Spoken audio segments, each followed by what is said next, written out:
So if you made it this far, I'm going to congratulate you because many people often do not make it this far.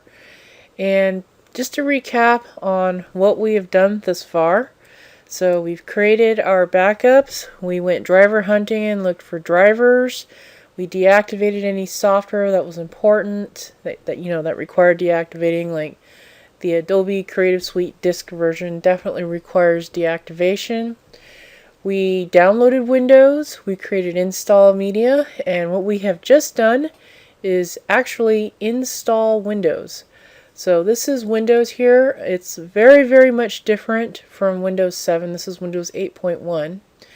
So just to give you just a really quick crash course on what you're looking at here, this is actually the start button. So in Windows 7, when you clicked on the start button, you remember you had all of your applications?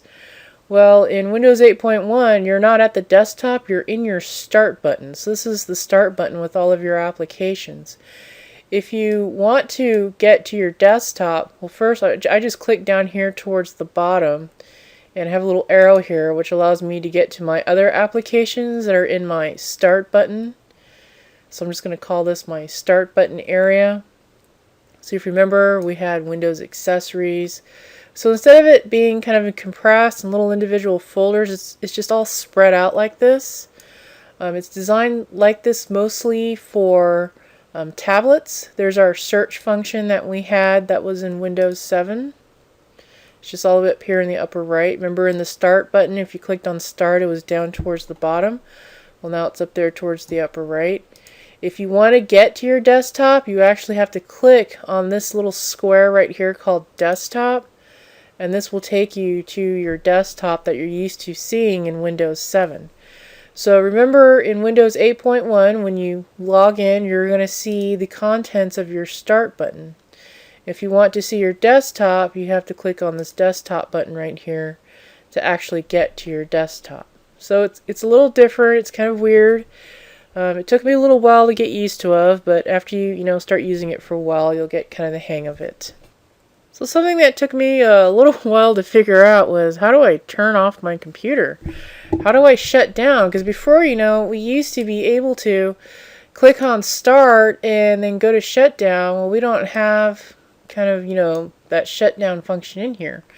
Well, there's several ways to do this. Up here where I have my name, I can click on my name. And I have change account picture, lock, and sign out. It's not exactly shut down. So let's go back to desktop, and what you can do is instead of left clicking on the start button, you can right click on the start button, which gives you a lot more of those familiar options that you're used to have seeing in the old Windows 7 start button. So we can get to programs and features, power options, event viewer, system. These are all the things that used to be in computer management. And this is our task manager, control panel, file explorer, search, run. Run, having it here, that's pretty convenient. That's something I really missed. That used to be in Windows 2000 and they just took it out. Right here, this is our shutdown or sign out. So this is how we would actually shut down Windows if we wanted to. So again, I right clicked on this start button which accessed this context menu. And I'm going down here to this shutdown or sign out. And then we have our three options here. One, to sign out. The second one is to shut down. And the third one is to restart. So we'd actually click on shutdown to shut down our computer. So that kind of concludes our crash course in Windows 7. Or Windows 8.1, sorry.